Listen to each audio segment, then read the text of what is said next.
Okay, Gen X, how was it being raised by boomers? It seems like they were not good parents. Why you all are such good parents is because they were really hard on you and left you guys with a lot of trauma. They say if you want to know what's not healed from your childhood, try having some kids of your own. It opens a whole Pandora's box worth of shit you gotta deal with. All the shit you won't do, you shouldn't do, you wouldn't do, and that you would do different than your parents did. You want to know what happened to us? You should be asking what didn't happen to us. During our most formative years of life, we were the least parented, least nurtured generation in the history of the entire U.S. Because our parents were our first bullies. They weren't really into coddling. More like toughen the fuck up, kid. Why were we always getting grounded or getting our ass beat for stupid little shit? Or maybe shit we didn't even do? God forbid we said anything, because if we did, you might smack the shit out of us from the front seat or pull the car over and beat our ass on the side of the road. We were always told to suck it up, brush it off, stop that crying or I'll give you something to cry about. You're to be seen and not heard. Gen X has a lot of deeply suppressed trauma that they've never dealt with. We were fucking feral.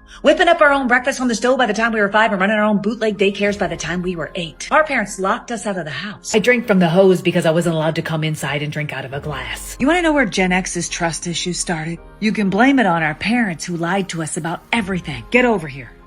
I'm not going to hit you. By the tender age of 6 or 7, we walked ourselves to school unsupervised, and as far as supervision went, we didn't have a whole lot of that. We were kind of on our own. You know what we had growing up? A dime, maybe. And a payphone that smelled like pee so you could call somebody if you got lost. This is exactly why we had a public service announcement that said it's 10 p.m. Do you know where your kids are? We learned really early on that the world was not a nice place. So naturally, when we started having our own kids, we poured every ounce of ourselves into them. We nurtured them and stuck up for them. We let them express themselves. We gave them everything.